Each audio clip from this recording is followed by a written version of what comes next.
সালামু আলাইকুম dear learners, শুরু করছি ক্লাস নাম্বার 30।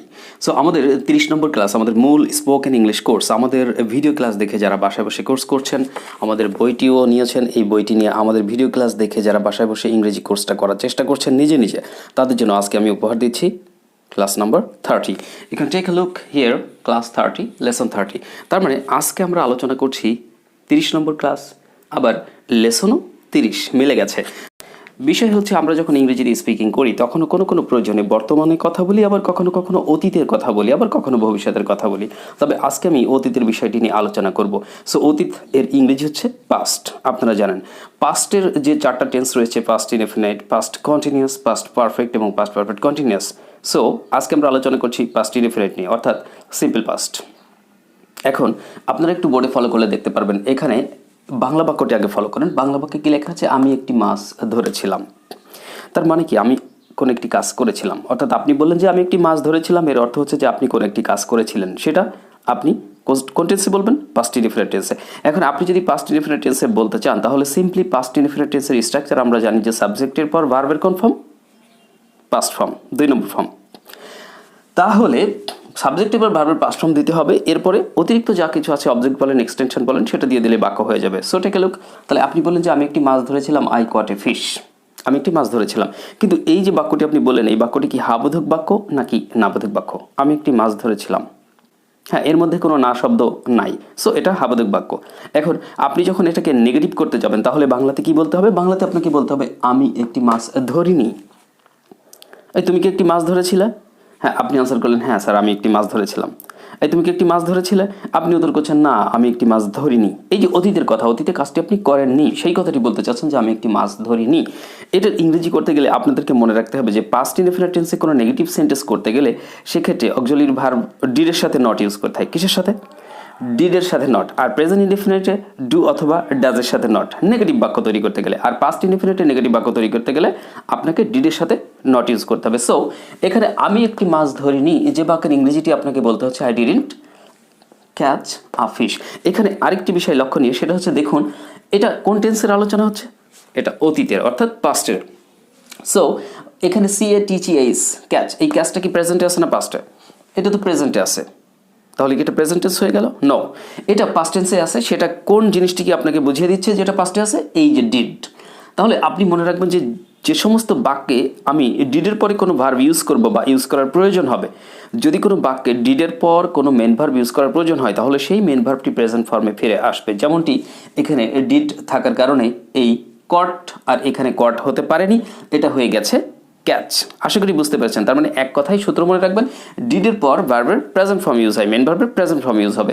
তাহলে আপনাকে এখন বলতে হবে I didn't catch a fish, আমি একটি মাছ ধরিনি। কিন্তু আপনি যদি এই বাক্যটি এভাবে বলতেন আই ডিডন্ট, এই যে caught, I didn't caught a fish, বাক্যটি সঠিক হতো না গ্রামাটিক্যালি। সো তাহলে ডিডের পর মেন ভার্বের কোন ফর্ম? Present form. তাহলে এখন থেকে আমরা এরকম আরও যেসব বাক্য তৈরি করবো, সেটা ইন্টিগ্রেটিভ হতে পারে, ইন্টিগ্রেটিভ নেগেটিভ হতে পারে।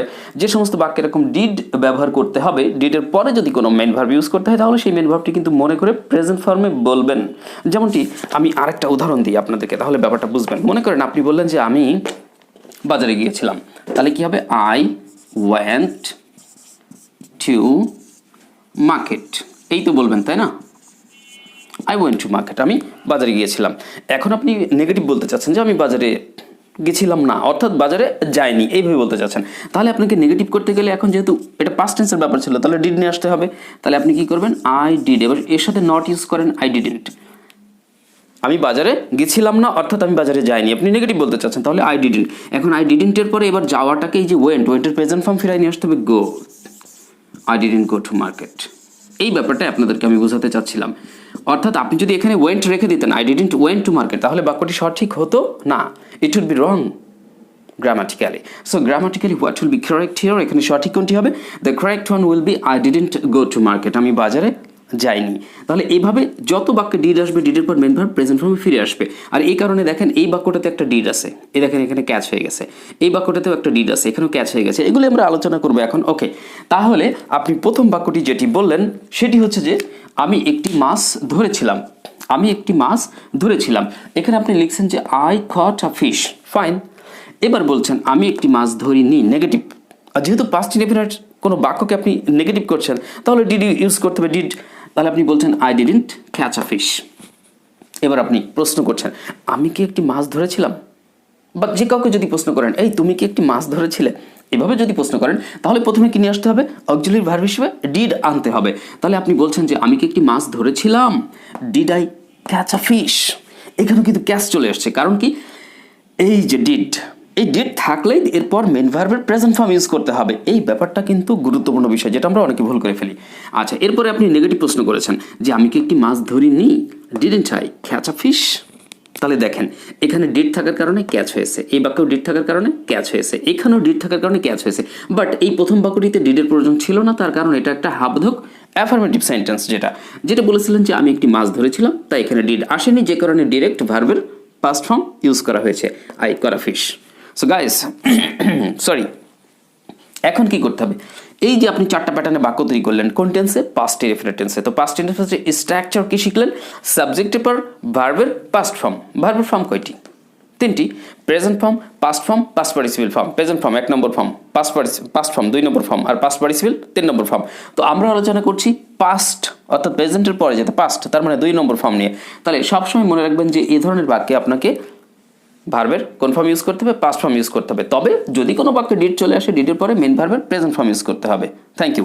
ওকে, তাহলে এবার এই ধরনের 4টা করে বাক্য আপনি তৈরি করেছেন, ভালো কথা। এখন এটা শুধু লিখতে পারলেই হবে না, বলতেও পারতে হবে আপনাকে, কারণ কোথাও কোথাও ভুল বলতেও তো পারেন আপনি। সো জাজ ইয়োরসেলফ, নিজেকে একটু যাচাই করুন। এবার এই ধরনের 4টা করে বাক্য আপনি তৈরি করার পর বাক্যগুলো দ্রুত গতিতে বলার চেষ্টা করবেন। আমি একটি মাছ ধরেছিলাম, I caught a fish.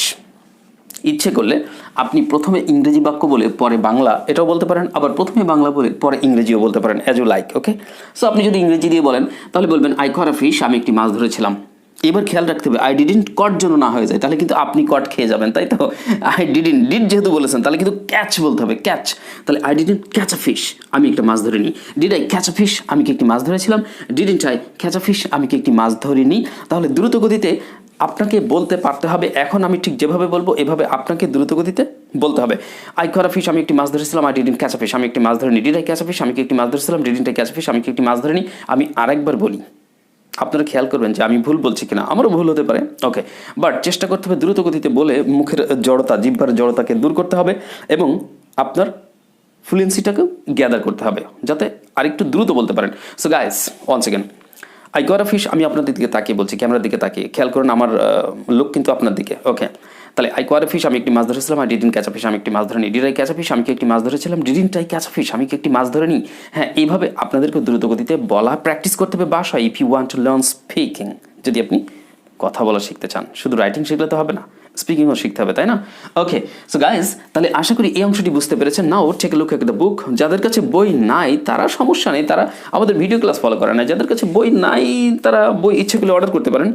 Spoken English, খুব সহজ ইংরেজি শেখার জন্য আপনারা এই বইটি অর্ডার করবেন। এই বইটির লেসনের ভিডিও ক্লাসগুলি আমাদের ইউটিউব চ্যানেলে সাজানো আছে।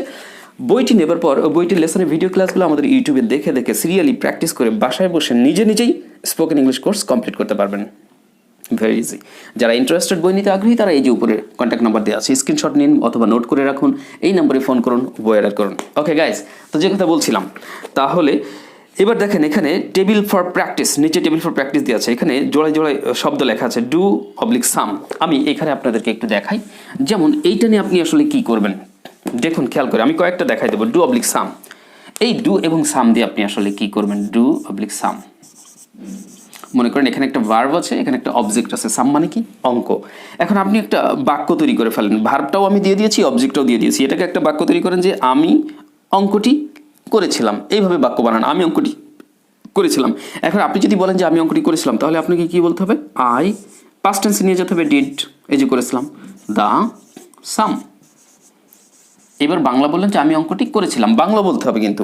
ওকে, তাহলে এইভাবে এই যে বাক্যটি আপনি তৈরি করলেন, এই বাক্যটিকে এরকম 4টা প্যাটার্নে নিয়ে চলে যান।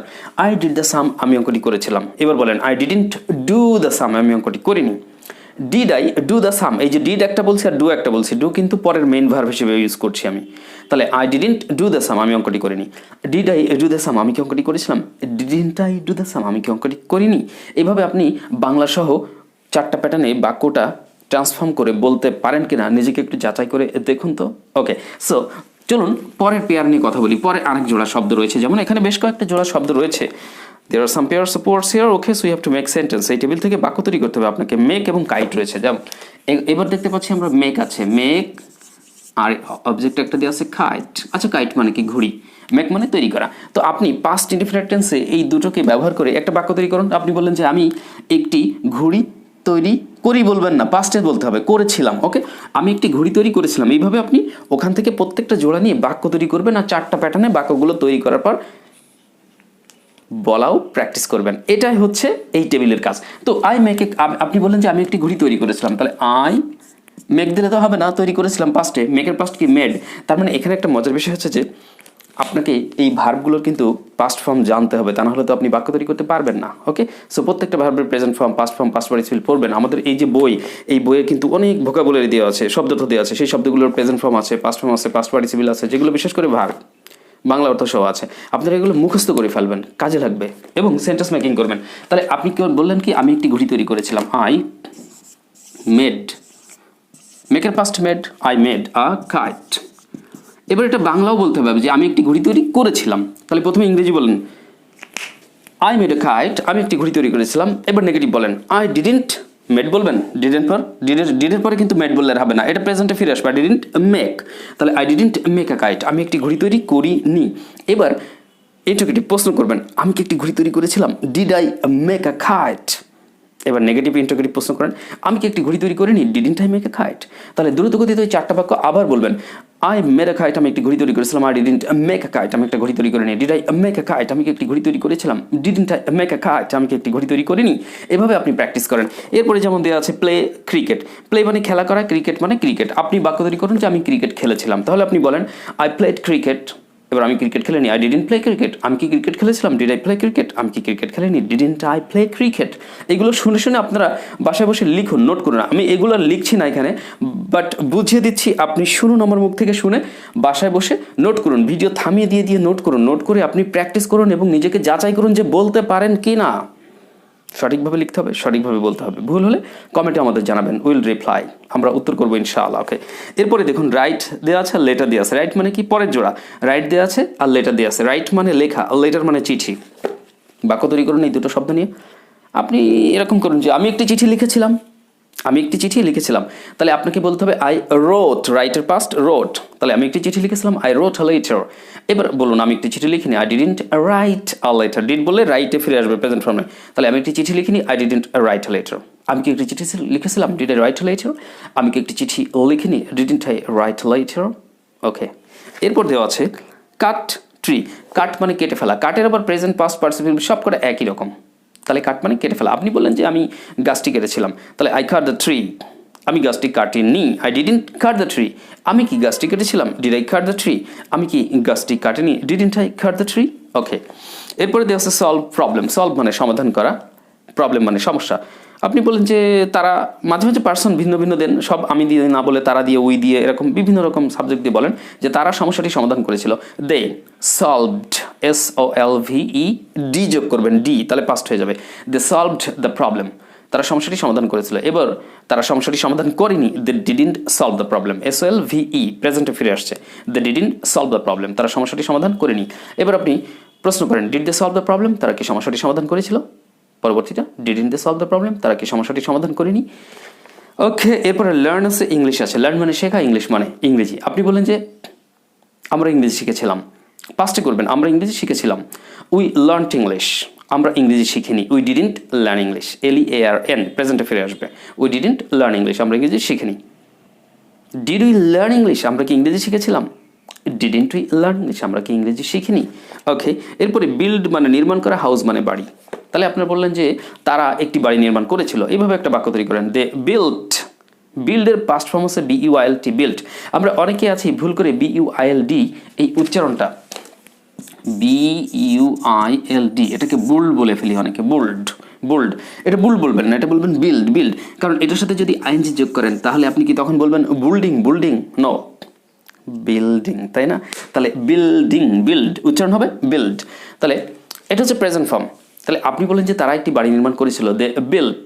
যখন পাস্টে বলবেন তখন এই ডিটা টি হয়ে যাবে, BUILT, পাস্ট টেন্সে টি হবে, বিল্ট।